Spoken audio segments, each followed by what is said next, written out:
Boa noite, gente. Paz seja convosco. Estamos aqui, eu e Isabela Marcolino, onde iremos estar realizando o estudo do capítulo 9 do livro de Teologia Sistemática 2, onde o capítulo 9, na verdade, o capítulo 9, 10, 11, nós vamos falar sobre Cristologia, mas a gente está incumbido de fazer o estudo apenas do primeiro tópico, subtópico, que no caso capítulo 9 é a singularidade de Cristo. E antes de iniciar, da introdução ao assunto que iremos abranger, eu gostaria de repassar um vídeo onde a gente estudou com a pastora Leda também, Teologia Sistemática, onde vai tratar sobre o relativismo moral, certo? E algumas de suas consequências. Um vídeo onde a pastora postou no Google Class, e nós estaremos a rever também para a gente introduzir assim então o nosso conteúdo, certo? É um vídeo do reverendo Hernandes Dias Lopes, onde ele vai tratar sobre o assunto de relativismo moral. Então vamos acompanhar o vídeo e em seguida vamos dar continuidade.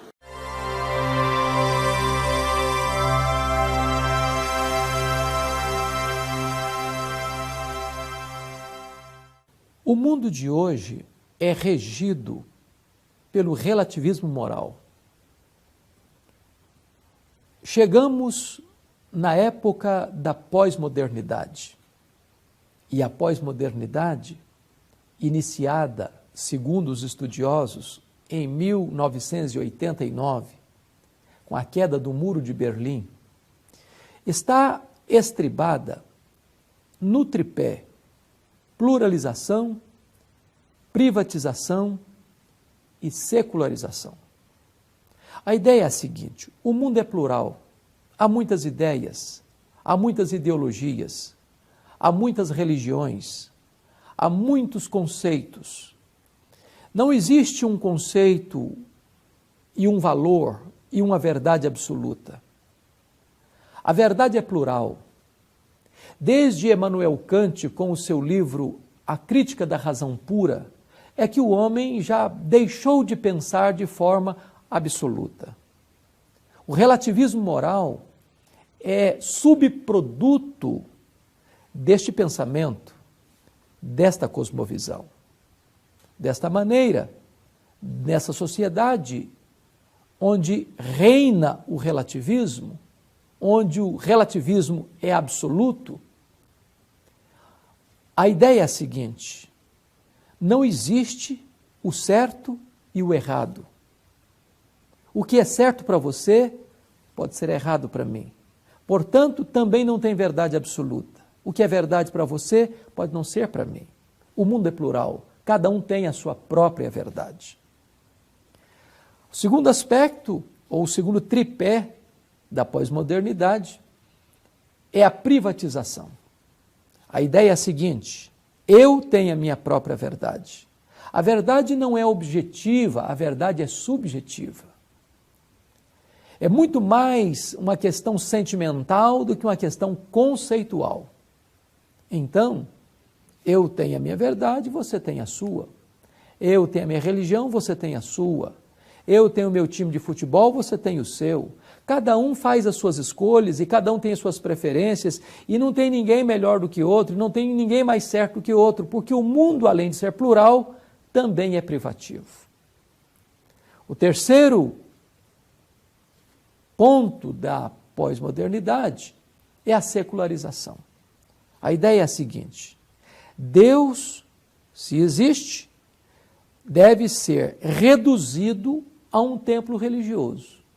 Mas ele não pode interferir na minha vida, no meu casamento, na minha família, no meu trabalho, no meu lazer, nos meus desejos. Eu sou o Senhor absoluto do meu coração. Eu rejo a minha própria história. Desta maneira, encontraram-se respostas mecanicistas para se explicar a vida, o universo, a história. E Deus foi empurrado para a lateral. É por isso que nós vivemos neste relativismo moral que governa a mente e o comportamento das pessoas. Nesse cenário, é importante afirmar que nós cristãos cremos em verdades absolutas. Nós cremos em valores absolutos. Nós cremos em princípios absolutos. É por isso que o cristianismo é uma contracultura, é remar contra a maré, é não se conformar com este século. Cremos que a palavra de Deus é a verdade. Cremos que Jesus é a verdade. Cremos que só Jesus Cristo é o Salvador. Cremos que só Jesus Cristo é o caminho de volta para Deus. Cremos que só Jesus Cristo é a porta do céu. Cremos que, num mar de relativismo, o cristianismo é uma ilha de verdade absoluta. Certo.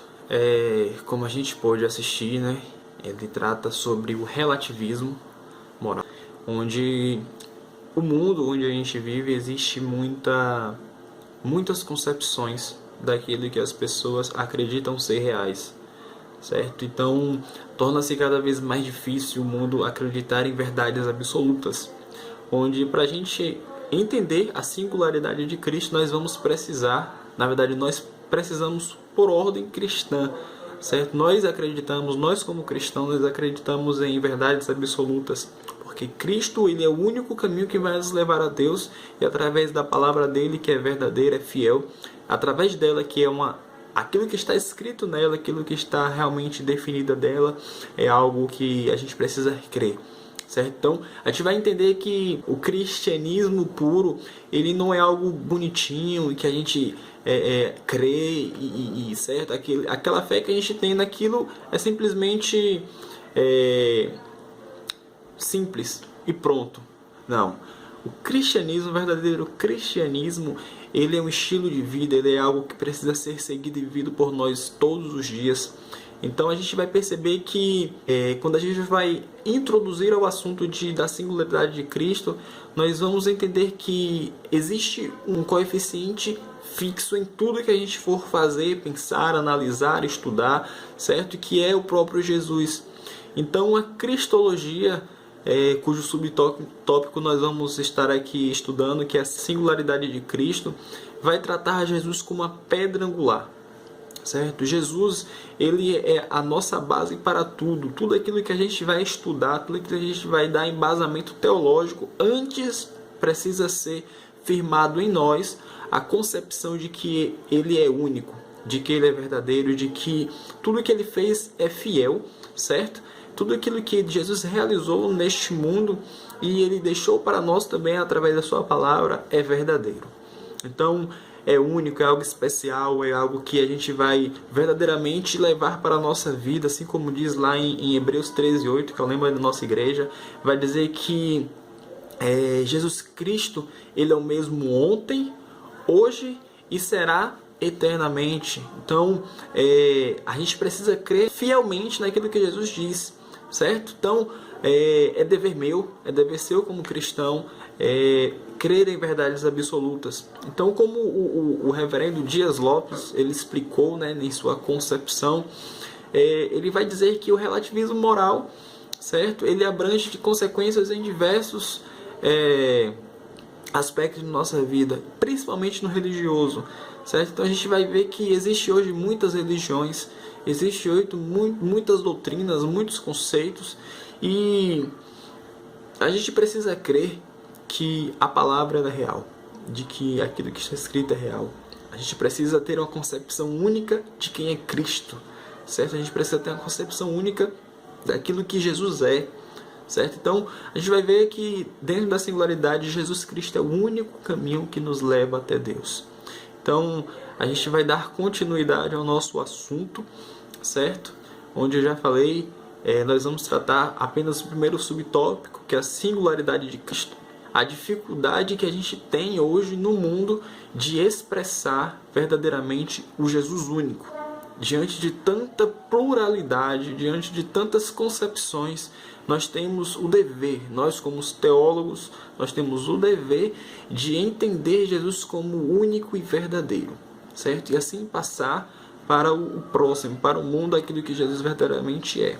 Bem, tendo a gente levando essa condução do estudo, a gente vê que de fato a gente precisa ter firmamento naquilo que nós estamos a fazer, estamos a estudar. E assim, de acordo com o que o livro também nos mostra, e também tinha até discutido com Isabela acerca daquilo que Pedro foi indagado, né, lá em Lucas 9:20, no momento em que Jesus ali reunido com os discípulos, ele faz a pergunta: e vocês, quem dizem que eu sou? E naquele momento ali, por inspiração divina, Pedro recebeu uma revelação e respondeu, né, prontamente, disse: tu és o Cristo, o Filho do Deus vivo. E de tal maneira, Jesus verdadeiramente é o Cristo, Filho de Deus. E Pedro, a partir daquele momento ali, passou a entender verdadeiramente quem era Jesus. Então, aquela verdade ali foi imputada. Pedro teve essa revelação da verdade sobre Cristo, sobre quem Jesus é. E a partir desse momento, né, a partir desse embasamento, daquilo que a palavra diz, e também, né, Jesus disse: respondeste certo, respondeste bem. Então, nós precisamos também pensar assim. E essa é uma pergunta, né, para você: quem é Jesus? O que você sabe sobre Jesus? Se você pudesse definir Jesus Cristo, como você definiria? E a partir dessa pergunta também, para a gente continuar o nosso estudo, nós estaremos passando aí um vídeo também que também seja conhecido, mas para a gente continuar com a nossa linha teológica, entendeu? Para a gente continuar explanando aquilo que o livro e também aquilo que a palavra diz sobre a singularidade de Cristo. Vamos estar assistindo ao vídeo e nós em breve continuaremos dando continuidade também.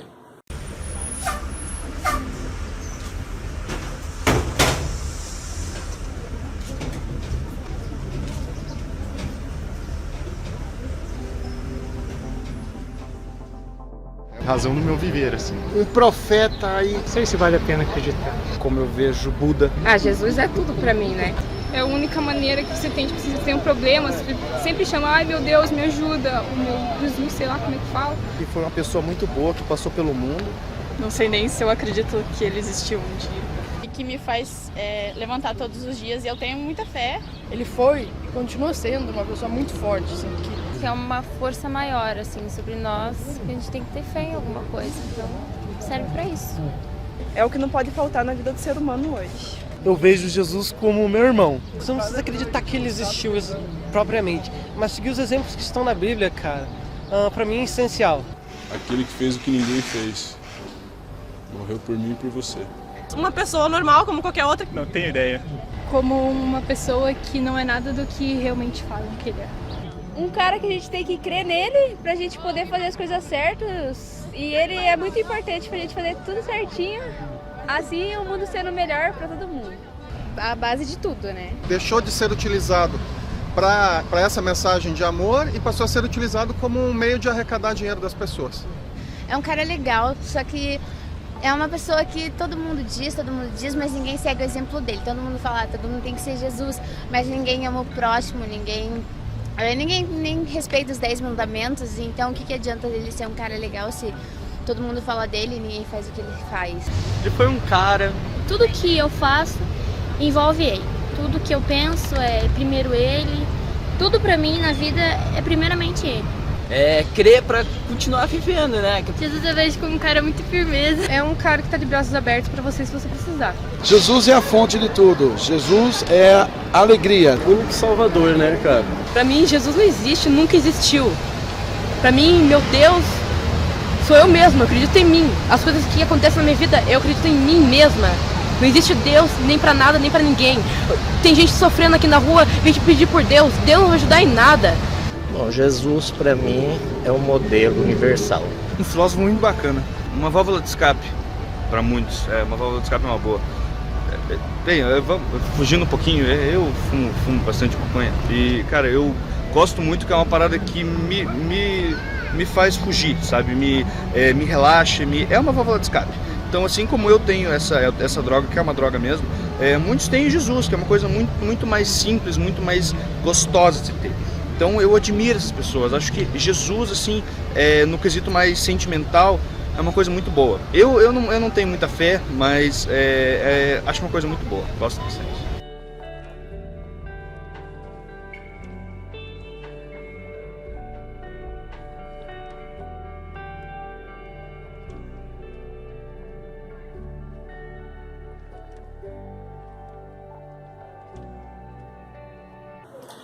Bem, como podemos ver, né, o vídeo ele até nos choca um pouco acerca das opiniões quando você pergunta a uma pessoa quem é Jesus para você.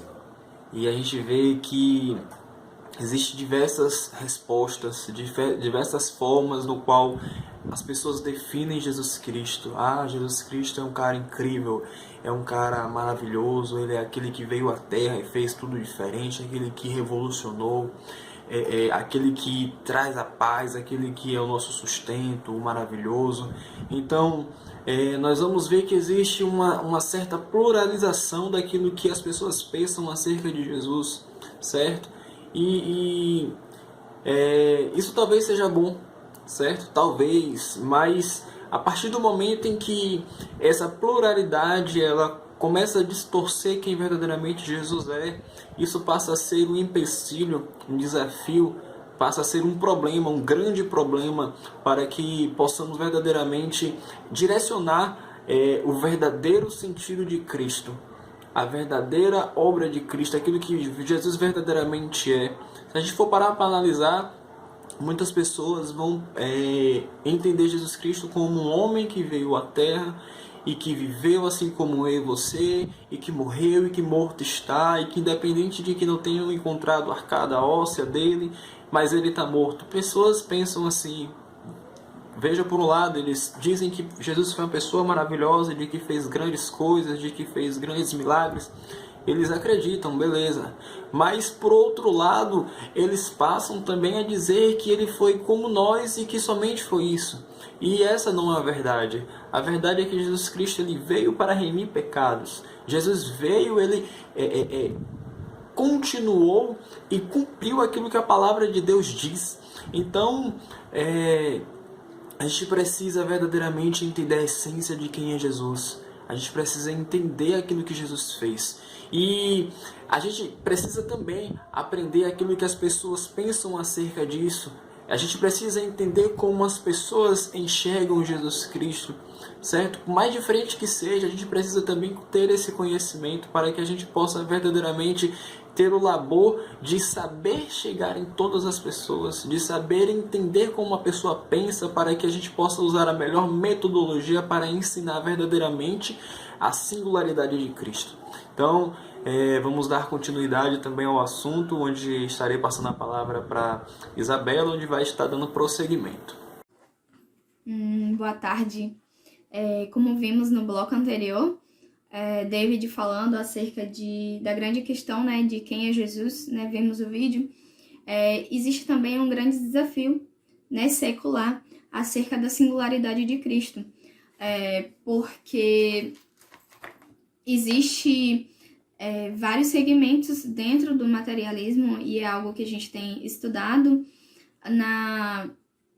no livro de sistemática, não só sistemática 1, mas no sistemática 2, que temos estudado agora, sobre os materialistas terem algumas vertentes, algumas respostas, né, por assim dizer, acerca de vários assuntos. E um deles é acerca de Jesus. Alguns materialistas dizem que Jesus ele não existiu, que foi apenas uma figura lendária, em que nega a existência histórica de Jesus.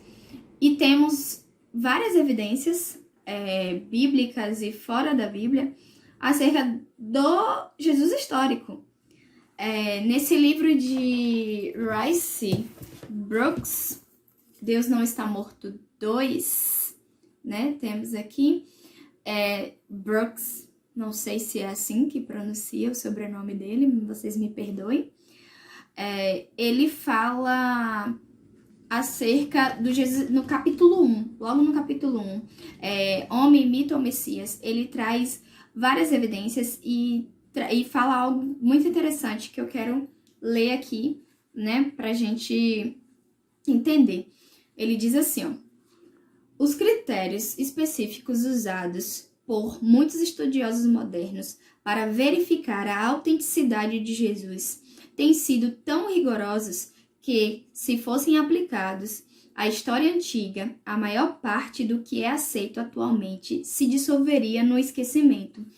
Então a gente percebe que Jesus ele é minuciosamente estudado, não só por cristãos, mas também por não cristãos.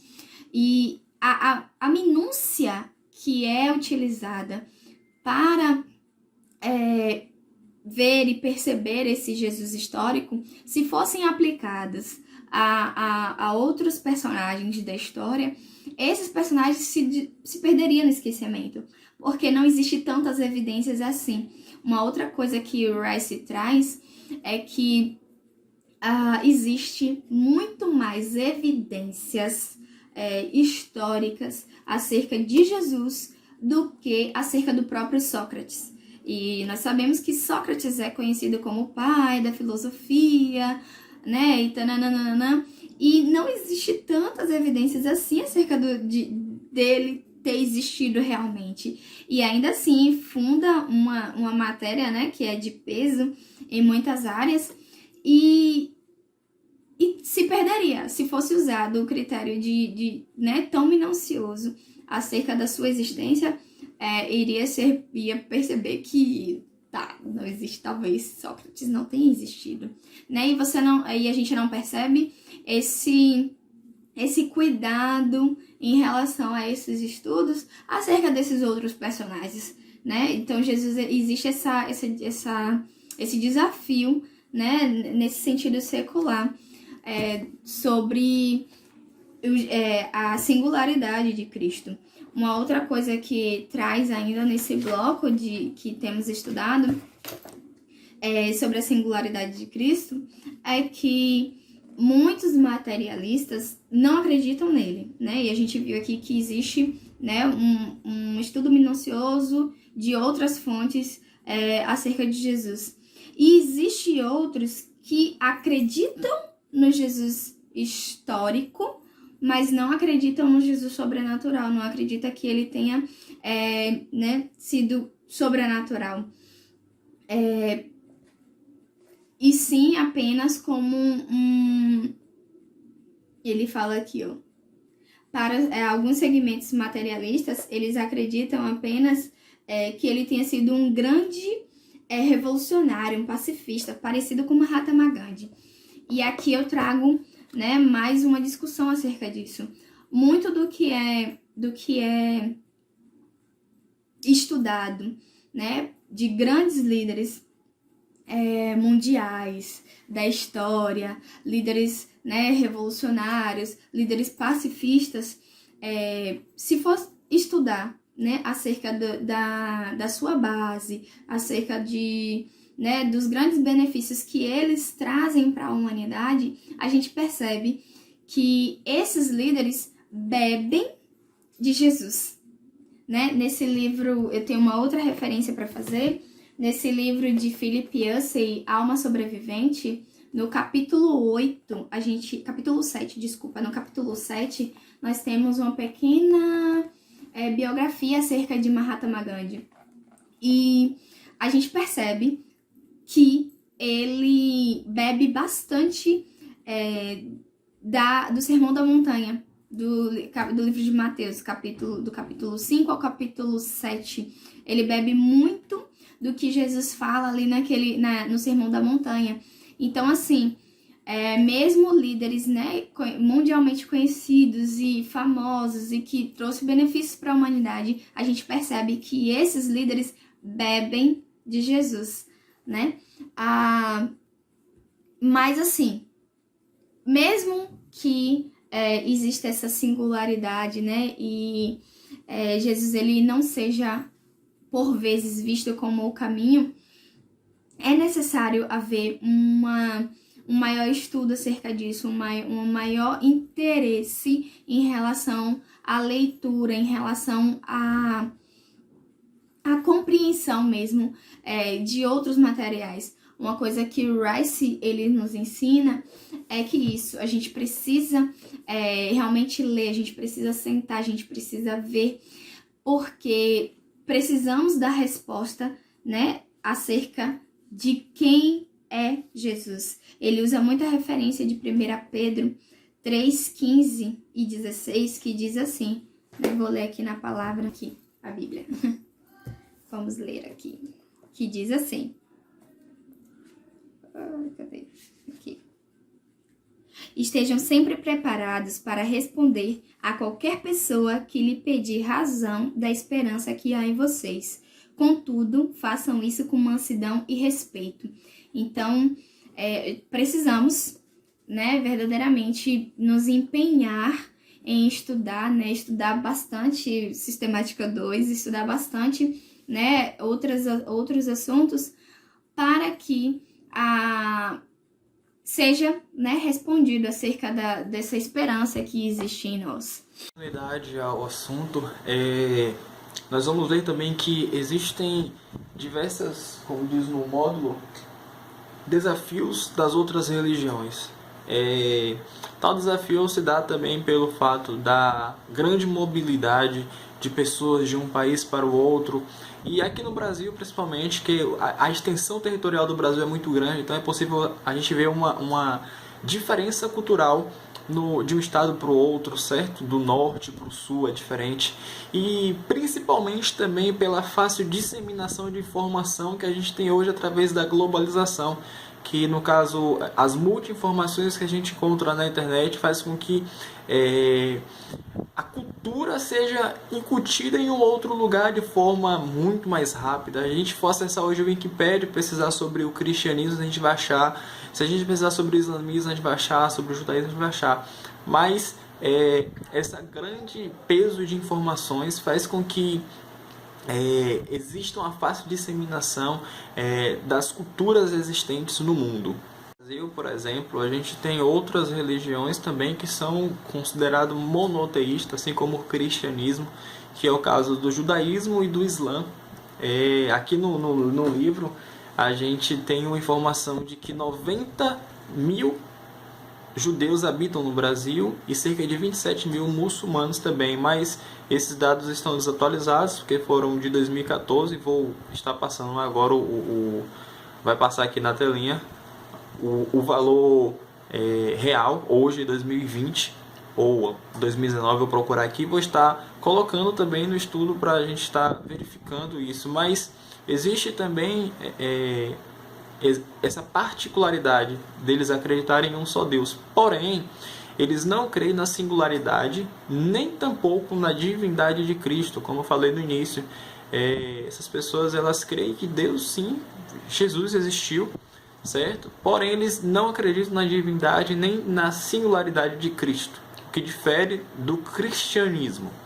Dando aqui continuidade, falando ainda sobre o Estado Islâmico, que no caso são os muçulmanos, é uma seita extremista que segue a mesma linha doutrinária, porém distorcida, do islamismo, onde uma matéria exibida em 16 de novembro de 2015, estou aqui com a matéria que foi publicada pelo Globoplay, certo? Tem a seguinte manchete: Estado Islâmico usa a internet para recrutar jovens de todo mundo. Eu creio que você pode também ter ouvido sobre isso, também acompanhado essa matéria. Se eu não me engano, na época, cerca de uma semana, 2 semanas, foi falado sobre isso na televisão. E foi algo que deixou a população, inclusive brasileira, muito preocupada.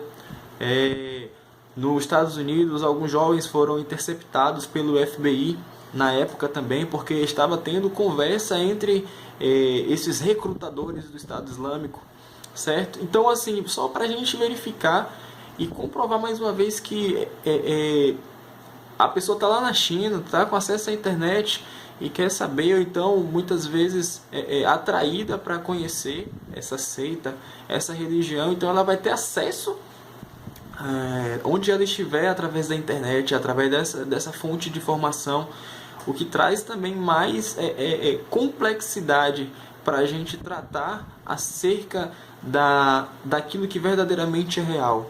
Às vezes você está aqui tentando, por exemplo, disseminar para o seu vizinho quem verdadeiramente Cristo é, mas ele está tendo ali um discipulado com o Testemunho de Jeová, com banda, e existe esse empecilho, certo? Porque vai existir conflito entre as duas religiões, certo? Então você vai ensinar uma coisa, vem a informação na internet e aí vai explicar outra. Então a gente vai, a partir do decorrer desse assunto sendo tratado, a gente vai ver que não é assim. A gente precisa chegar a um senso comum, assim como a própria palavra ela diz, né, que Jesus Cristo é o caminho, a verdade e a vida. Então ele é o único caminho que vai nos levar ao Senhor. Para a gente continuar um pouco sobre aquilo que o livro retrata, o livro vai informar, né, e aquele estudo que a gente já sabe também acerca do judaísmo, certo? O judaísmo ele tem três linhas de segmento, que é o ortodoxo, o conservador e o reformado, do qual o ortodoxo acredita que o Messias prometido ainda não apareceu, ou seja, eles acreditam que Jesus não é o Messias, não foi o Messias. E os conservadores e reformados não creem que o Messias seja uma figura humana, ou seja, que ele não veio em figura humana, mas interpretam a vinda dele como uma futura era ou uma idade messiânica, certo? Algo que vai acontecer futuramente. E para o ortodoxo, né, como a gente já estudou, eles creem que o Messias virá e vai governar, certo, com justiça o seu povo, o povo judeu, certo? Então eles não creem que o reino de Deus, no caso Jesus, já veio e reinou. Eles não creem que Jesus, no caso, eles aguardam aquela pessoa que vai aparecer lá de grande porte, que tem uma voz de autoridade, que vai colocar os injustos sobre debaixo de seus pés, fazer aquela justiça com mãos, certo? Com sangue, e vai sentar no trono realmente. Mas como a gente já sabe, o Messias ele já veio, o Messias ele já fez aquilo que ele necessitava fazer aqui, em breve vai voltar para enfim sim reinar com justiça, não mais aqui nessa terra, certo? Mas no céu celeste, realmente no reinar dele. E o Islã, né? O islamismo, ele reconhece Jesus como um dos maiores profetas, crê no seu nascimento virginal, nos milagres que Jesus fez. Porém, a gente dá o título de Deus. Para eles é como se fosse uma blasfêmia. Eles creem que o único Deus é Alá e que o caminho para Deus é através do seu profeta, que é Maomé. Então, eles consideram na verdade Jesus como um profeta, como um grande profeta. Porém, eles acreditam que através de Jesus não é o caminho para Deus, e sim através de Maomé. De religião também existente são as orientais, onde as mais conhecidas são o budismo e o hinduísmo. Porém, diferente do cristianismo e do islamismo, certo? E judaísmo também, eles creem que existem diversos caminhos para se chegar a Deus. Então, eles não creem mais em um único caminho, certo? Eles dizem que existem diversos caminhos para se chegar até Deus. Eles até consideram, os budistas, por um exemplo, eles podem considerar Jesus como uma pessoa ao nível de Buda, certo? Mas simplesmente seria isso. Os hinduístas também, como o Gandhi, Mahatma Gandhi, né, disse, ele vem dizer que eu não posso somente crer que Jesus é o unigênito de Deus, que somente Deus é uma exclusividade para se chegar até Ele. Porém, no caso, ele quis dizer que Deus não poderia deixar a exclusividade para uma pessoa, mas assim também deixar para Maomé, como Buda, certo? Como o próprio Jesus. E a linha de pensamento deles, a linha doutrinária deles é essa. Eles são panteístas, né? Assim como diz o termo. Eles creem que Deus é tudo e tudo é Deus. Então, a gente vai ver que já é bem mais diferente do que aquilo que a gente acredita. Então, né, um outro desafio que temos dentro dessas discussões, não só acerca, né, de outras religiões, nós temos passado pelos desafios também acerca do pluralismo. E eu vou ler aqui uma referência, né, pra gente discutir, que diz assim, ó: em nossos dias, mais e mais se aceita a ideia de que existe uma igualdade essencial entre todas as religiões. Popularmente, as pessoas falam, todos nós seguimos o mesmo Deus. O fato é que o pluralismo religioso tornou-se norma aceita pela sociedade, sendo vista como algo belo e um exemplo de tolerância, né? E aqui eu me apego a essa palavra, tolerância. Muito tem se falado acerca de tolerância, e pouca tolerância tem se dado. O maior exemplo, né, de tolerância que nós temos é o próprio Jesus. Ele nos ensina acerca de tolerância, né? Ele que estava no meio, né, de publicanos, pecadores, prostitutas, ele é o maior exemplo de tolerância que nós temos.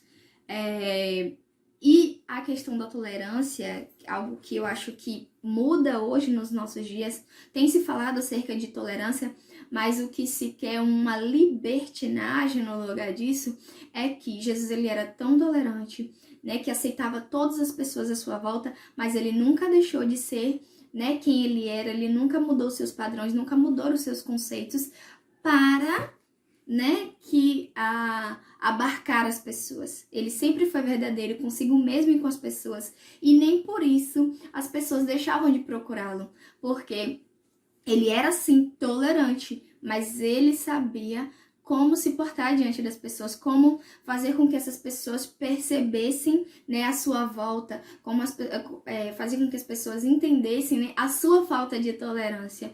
Então, Jesus assim, é um dos maiores exemplos, né, acerca dessa tolerância.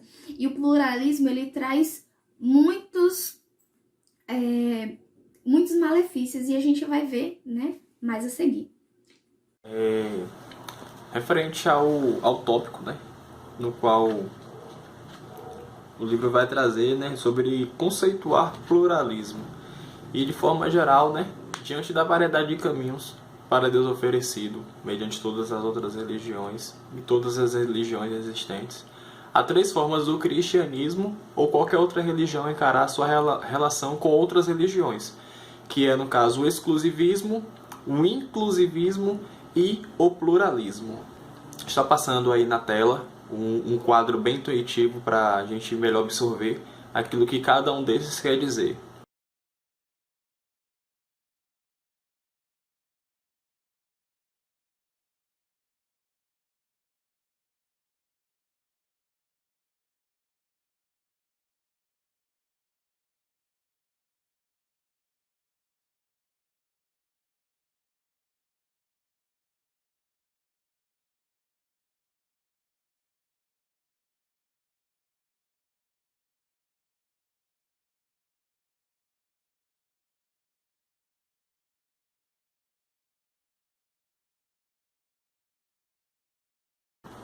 E para concluir essa etapa, né, aqui com a própria informação do livro, diz assim: em outras palavras, o pluralista religioso vê todos os ismos, ou religiões, né, budismo, hinduísmo, islamismo, judaísmo, shintoísmo e animismo, que no caso são as religiões indígenas, como diversas cores desse esplêndido arco-íris, que é a religiosidade humana.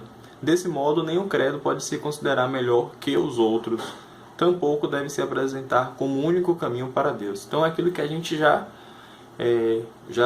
tem aprendido aqui nessa aula, né? E apenas para a gente definir o conceito daquilo que estamos estudando, no caso agora o pluralismo, né? A pessoa pluralista. E vamos dar continuidade. Em mais um bloco da nossa discussão, temos aqui a atração do pluralismo. Né? Vou ler um conceito aqui que diz assim: vivemos num mundo onde cada um tem direito à sua verdade. Nesse clima do politicamente correto, taxar alguma religião de errada é falta de respeito. Abra um parêntese. Precisamos ter em nossas mentes bem traçado isso. Essa é a questão do respeito e tolerância, né? Eu posso respeitar todas as pessoas, em todos os lugares, de todas as formas. Mas isso não significa que eu vou concordar com todas as pessoas, em todos os lugares, em todas as formas. Não concordar não significa que eu quero matar, que eu não vou com a cara dessa pessoa, que eu quero que ela morra, né? Não é isso. Não.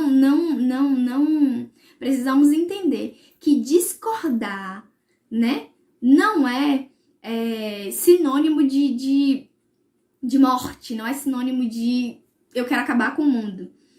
Hoje, muito tem sido discutido acerca disso.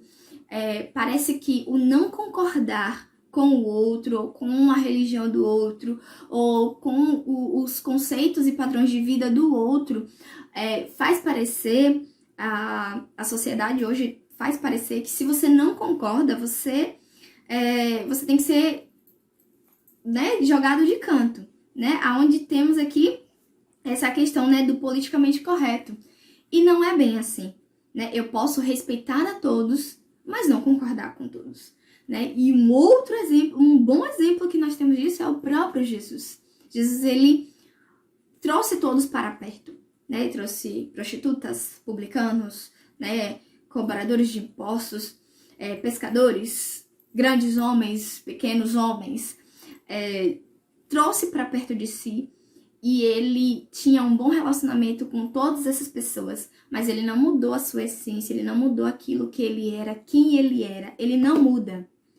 Então, e ele respeitou, ele não faltou com respeito com nenhuma dessas pessoas, né? Muito pelo contrário, as pessoas eram atraídas por ele, pela forma que ele falava, pela forma em que ele se portava e se comportava. Então, assim, não é falta de respeito, não é intolerância eu não concordar com o outro, né? Ponto. Fecho o parêntese, volto para a questão do pluralismo. Vamos lá.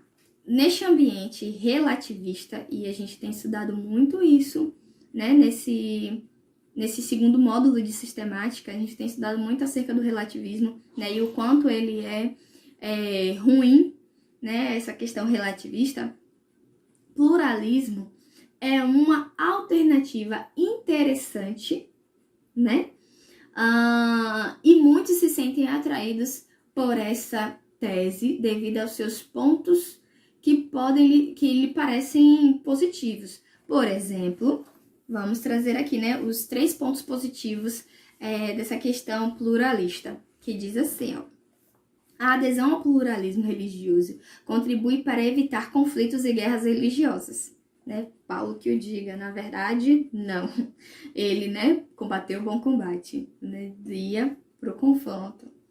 Soluciona o grande problema que é o destino daqueles que nunca ouviram falar de Jesus, e precisamos realmente ter isso bem pontuado em nossas mentes, para que a gente não caia, né, no engodo do pluralismo, e fortalece o interesse, né, da ideia de salvação universal, ou seja, de que ninguém será condenado. Então precisamos ter em mente esses conceitos muito definidos para que a gente não caia no engodo do pluralismo. Na verdade, as belas palavras que Isabela teve no vídeo anterior, né? É realmente o pluralismo, ele é muito atraente. Como o próprio Isabela explicou, né? Tem muitas vertentes que fazem com que você viva no seu mundinho, entendeu? Porém, aqui no livro, né? Em resposta ao pluralismo, não há como negar que o pluralismo é atraente. O problema é que não é verdadeiro. Em primeiro lugar, pela própria lógica. Um caso aqui de estudo, né, no qual o livro vai trazer, é de um ex-evangélico, John Hick, o mais conhecido apologista de pluralismo religioso no mundo ocidental. Aqui o exemplo cita Hick como um filósofo e teólogo protestante inglês que se desviou dos fundamentos bíblicos e, numa tentativa de harmonizar o amor de Deus com a perdição da maior parte da humanidade, propôs o pluralismo religioso como solução. Os argumentos de Hick se fundamentam em 4 pilastras que não suportam todo o peso do pluralismo e mostram a fragilidade de todo o sistema. A primeira pilastra, né, do fundamento dele é assim: igualdade moral e ética entre as religiões. Diz Hick: não considero que as pessoas das outras religiões estejam, em geral, no nível moral e espiritual diferente dos cristãos. A resposta, em contrapartida, a pilastra dele é a seguinte: será que existe essa igualdade?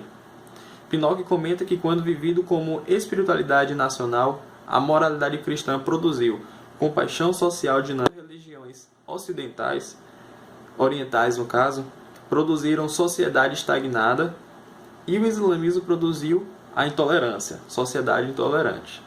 O relativismo necessário para sustentar o pluralismo não produz normas firmes de comportamento. A pilastra, né, de Hick diz assim: o real, Deus, como a realidade última. Diz Hick: a realidade última é infalível, que é a fonte e base de tudo, além da compreensão dos conceitos humanos. Para poder incluir todas as religiões, a definição precisa ser ampla, ou seja, precisa receber todos, né? Portanto, não pode ser descrito como pessoal ou impessoal, intencional ou não intencional, bom ou mal, substância ou processo, um ou muitos. A resposta, né, em contrapartida a isso, primeiro, a sua descrição de Deus panteísta, ou seja, tudo é Deus e Deus é tudo, parece muito conveniente para a sua teoria. Diz Dedo: se eu conseguir uma cesta suficientemente grande, qualquer coisa vai caber. Segundo, será que um Deus, além das categorias do bem e mal, pode motivar os seus seguidores à boa moralidade? Pilastra: a harmonia essencial entre as religiões do mundo. Diz Hick: cada tradição continuará com sua resposta particular ao real, ou Deus, e que a ideia do pluralismo fará pouca diferença às tradições existentes. Todas as religiões devem ser complementares umas das outras, sem modificar as suas crenças básicas. O que precisa ser abandonado são apenas noções de superioridade, ou seja, né, ele diz a ecuminência das religiões. Resposta: Netland fez uma análise da possibilidade de harmonização das religiões e conclui que Hick chega a uma harmonia forçada. Hick é obrigado a mudar elementos essenciais de cada religião, e os ajustes são tantos que a maioria dos seguidores das diversas religiões não aceitarão a harmonização. Certo? A quarta pilastra de Hick também aqui é dada como um cristianismo modificado. Hick se diz cristão, mas o seu esquema precisa alterar várias doutrinas cristãs. Ele nega a divindade de Cristo porque a crença de que somente o cristianismo foi fundado pessoalmente por Deus implica sua superioridade única. Certo? Então contradiz a terceira pilastra. Nega que Jesus reivindica a divindade e alega a impossibilidade da encarnação. A resposta em contrapartida a esse conceito dele, né? A sua afirmação de que Jesus não reivindica a divindade é equivocada. Nós vamos ver mais à frente no tópico 9.4. Ao desacreditar a pedra fundamental de cristianismo, detona as outras doutrinas como a trindade e da redenção, assim modificando o cristianismo a ponto de ser irreconhecível. A conclusão, né, que temos por conta disso é que, enquanto o pluralismo de Hicks e outros seja uma opção atraente numa sociedade globalizada, resta ainda a questão fundamental: é a verdade? Mesmo em nosso estudo, um tanto resumido, concluímos que logicamente não pode ser a verdade. As 4 pilastras do pluralismo não aguentam o peso deste desafio e da singularidade de Cristo. Nesse bloco de discussão, eu vou trazer várias passagens bíblicas do livro de Marcos acerca do testemunho de Jesus, né? Acerca de quem era Jesus e como as pessoas, como anjos, demônios, viam Jesus. Marcos, a primeira referência está em Marcos 1, 7 e 8. É o testemunho de João Batista acerca de quem é Jesus. Ele diz assim: e pregava dizendo, após mim vem um que é mais poderoso do que eu não sou digno de inclinar-me, desatar a correia das sandálias. E eu, em verdade, vos tenho batizado com água, mas ele vos batizará com o Espírito Santo. Então, é o testemunho de João Batista acerca de Jesus. Mais um pouquinho à frente, ainda no capítulo 1 de Marcos, nós temos uma referência aonde Deus dá testemunho de Jesus, que diz assim, Marcos 1, 11. E ali veio uma voz do céu, dizendo, tu és o meu filho amado, em quem me comprazo. Né? Temos o testemunho do próprio Deus acerca do seu filho, acerca de Jesus. Mais à frente, ainda no capítulo 1 de Marcos, nós temos no verso 24, que diz assim, são os espíritos imundos dando testemunho de quem é Jesus. E eles dizem assim, deixa-nos sozinho, que temos nós contigo, Jesus de Nazaré, vieste destruir-nos? Eu sei quem tu és, o Santo de Deus. Né? Então, até mesmo os demônios davam testemunho de quem era Jesus. Logo mais à frente, nós temos no capítulo 3, mais uma vez, os espíritos imundos dando testemunho de quem é Jesus. Capítulo 3, verso 11, que diz assim, e os espíritos imundos, quando o viam, prostravam-se diante dele, clamando, tu és o Filho de Deus. Né? Mais uma vez, a gente vê várias pessoas e vários acontecimentos onde Jesus ele é exaltado como Filho de Deus. Mais à frente, né, ainda no capítulo, como eu falei, no capítulo de Marcos, nós temos todas essas referências e eu quero aqui, né, agradecer ao pastor João, fazer uma referência aqui ao pastor João. Ele em uma das nossas aulas dos módulos passados, ele trouxe essas referências pra gente, tem no livro de sistemática, mas eu lembrei que eu tinha marcado todas elas na Bíblia, por causa da aula do pastor João. Acho que foi foi quando a gente estava estudando o livro de Hebreus, que ele dá todas essas referências acerca de Jesus, de pessoas, de anjos, bem como, né, dos demônios, dando testemunho de Jesus. Uma outra referência que nós temos aqui no livro de Marcos, capítulo 15, verso 39, diz assim, e o centurião que estava defronte dele, vendo-o gritar e render o espírito, disse, verdadeiramente, este homem era o Filho de Deus. Né? Então, o centurião, na hora da morte ali, né, de Jesus, o momento em que ele está entregando o espírito a Deus, ele reconhece que Jesus ele é o Filho de Deus. Né? Logo mais à frente, no final, no capítulo 16 de Marcos, verso 6, a gente vê os anjos dando testemunho de Jesus. E diz assim, e ele disse-lhes, não vos assusteis, buscais a Jesus de Nazaré, que foi crucificado. Ele está ressuscitado, não está aqui, eis o lugar onde o colocaram. Né? Então, mais um dando testemunho acerca de Jesus Cristo. Né? A gente tem vários registros bíblicos do próprio Jesus dando testemunho de si mesmo, que ele, né, é o Cordeiro de Deus, que ele é o Filho de Deus. Na discussão que eles estão tendo no livro de João. João que relata isso no verso 14, quando André pergunta a ele, né, mostra-nos o Pai e nós acreditaremos, que ele tá, onde Jesus está lhe dizendo, né, que vai preparar um lugar em que eles não ficariam sós. André pergunta, né, mostra-nos o Pai e nós acreditaremos. E aí Jesus fala assim, como assim? Estou aqui com vocês, né, tanto tempo estou com vocês e você ainda me diz, mostra-nos o Pai, né, quem vê a mim vê o Pai. Então o próprio Jesus dando testemunho de si mesmo.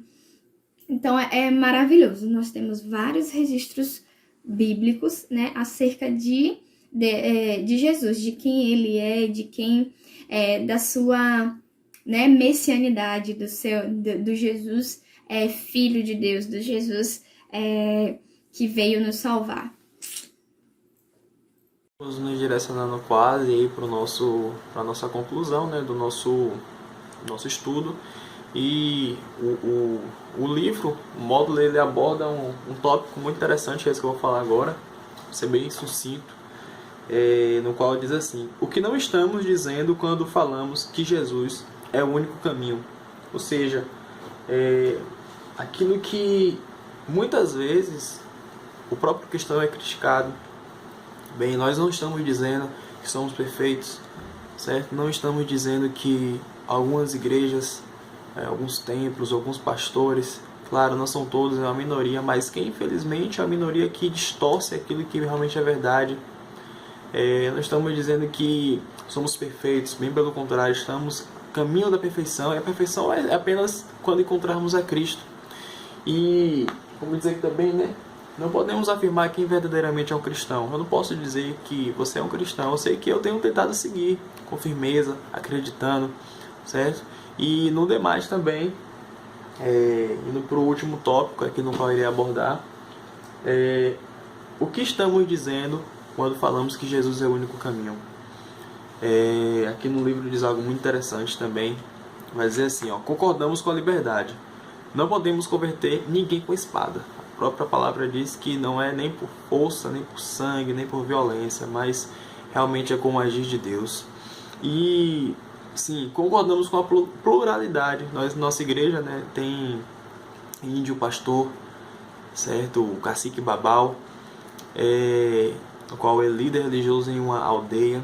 Mas o pluralismo, que no caso é tudo que a gente estudou nessa tarde, nós não podemos concordar, certo? E sempre ter em mente que nós temos a convicção de que Jesus é o único caminho, de que o escândalo que houver, que dizer que o cristão é isso, que o cristianismo é aquilo, que controverte, seja lá o que for, mas se nós acreditamos na palavra, nós não temos outra verdade a seguir senão essa, que o único caminho para Deus é Jesus Cristo, o singular, o único, o especial é Ele.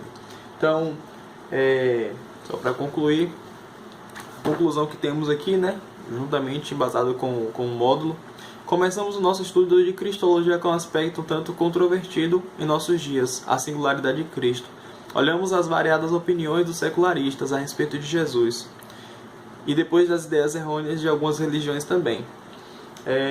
Então, apesar de tudo que a gente vê, no qual o mundo da razão pura, né, que hoje, infelizmente, no mundo pós-moderno, as pessoas levam muito para o racional, mas não leva para o criacional, que é o de Cristo, entendeu? E a gente não pode se deixar levar pela constante relatividade. Nós precisamos crer em verdades absolutas. E para finalizar, a Isabela vai estar concluindo essa aula. Espero que vocês tenham gostado, espero que vocês tenham aprendido, certo? E vamos tentar ao máximo durante a aula, se alguém tiver dúvida, a gente também tirar alguma dúvida durante a aula. E é isso. Então, Deus abençoe cada um de vocês. Que esse vídeo possa ser enriquecedor para a nossa fé também, para o nosso conhecimento em Cristo. Amém? Deus abençoe. Fica com Deus. E para finalizar, né, eu quero deixar aqui uma frase de Leão Tolstói, que diz assim: não julguem os santos ideais de Deus pela minha incapacidade de alcançá-los. Não julguem Cristo por aqueles de nós que imperfeitamente usam seu nome, né? Então, assim como Tolstói, quero dizer para vocês que tentamos dar conta do assunto, né? O mais próximo possível do que é trabalhado no livro de sistemática, mas isso não significa que, né, o assunto está acabado e que nós trouxemos todos os conceitos e tudo bem amarrado. Muito pelo contrário, a gente dá um pontapé para que, né, possa instigar a curiosidade, fazer com que todos nós venhamos a buscar mais e mais, aprender um pouco mais, né, cada vez mais acerca de Deus e acerca da sua palavra. Então fica a dica, né? Vamos aprender mais de Deus em nome de Jesus.